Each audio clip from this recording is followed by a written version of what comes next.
warahmatullahi wabarakatuh. Kali ini kita akan melanjutkan pembahasan kita terkait dengan Introduction to System Dynamics. Bagian terakhir ini kita akan membahas tentang contoh, salah satu contoh dari struktur dan perilaku. Jadi sebuah contoh dari struktur dan perilaku, kita sudah memahami masalah tujuan, kemudian ini bagian ketiga, contoh struktur dan perilaku. Contohnya yang paling sederhana adalah temperature control oven. Oven yang dapat dikendalikan suhunya. Ini barangkali sekedar ilustrasi tentang sistem pengendalian suhu di oven. Nah, dari sini kita dapat mendapatkan beberapa hal. Yang pertama, apakah pasokan daya yang membuatnya tetap pada suhu yang tepat? Jadi adakah ini power atau energi? Nah, ada tentu ternyata. Apakah termostat atau saklar yang dikontrol termostat? Ini ada termostat kontrol atau temperatur kontrol menggunakan termostat. Atau apakah itu tujuan yang kami tetapkan ketika kami memutar tombol ke suhu memasak yang dibutuhkan? Ini ada goal di sini. Jadi ini adalah komponen-komponennya. Jadi dari pengendalian yang sederhana ini, kita akan memahami yang pertama, logika sebab akibat. Dan ini sangat penting dalam sistem dinamik. Dari setiap perubahan di masing-masing komponennya. Ini ada komponen power, ada komponen goal, ya.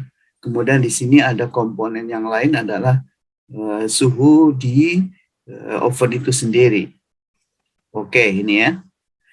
Jika energi atau powernya naik, apa yang terjadi terhadap suhu di sini?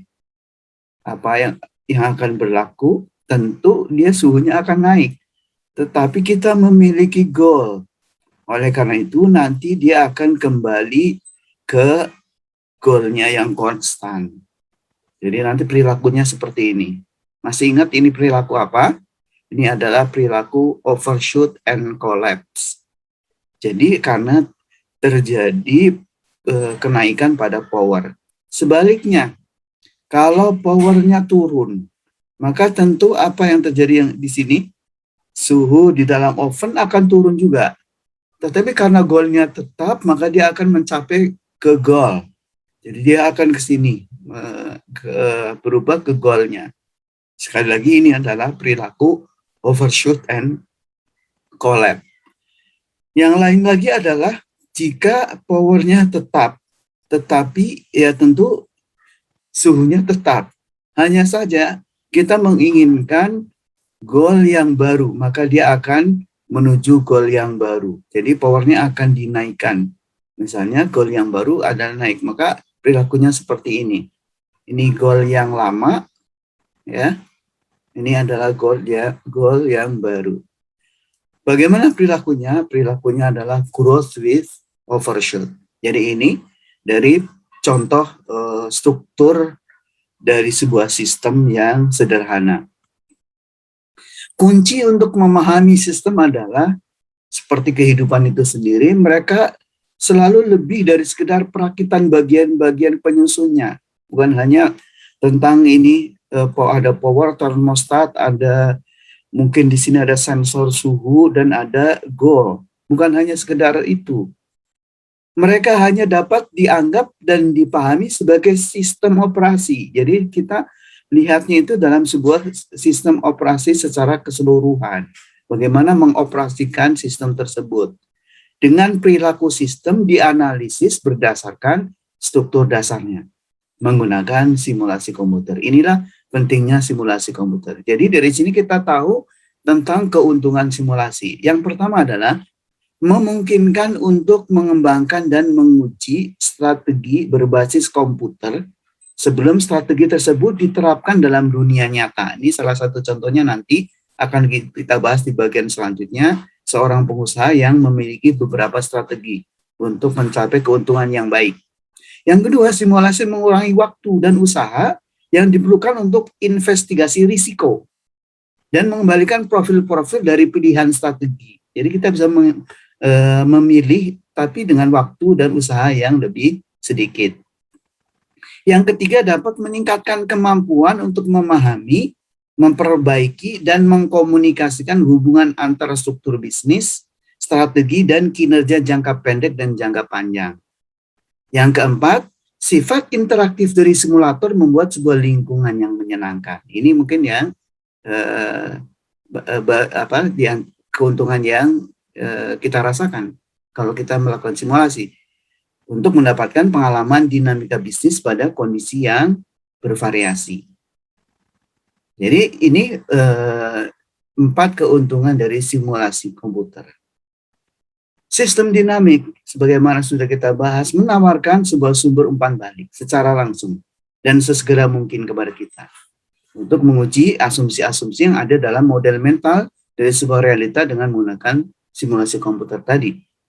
Nah, simulasi komputer adalah tiruan dari sistem melalui perhitungan numerik yang didasarkan yang dilakukan oleh komputer pada sebuah model sistem dinamik.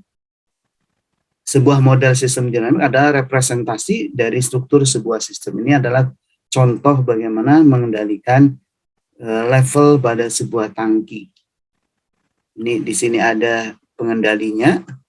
Kemudian ini adalah level dari tangki yang dikendalikan. Ini perilakunya seperti ini. Sekali lagi, growth with overshoot. Ada moto dari simulasi komputer. Kenapa kita harus menggunakan simulasi komputer? Kenapa? Karena kalau kita hanya cerita, maka apa? Tell me and I will forget.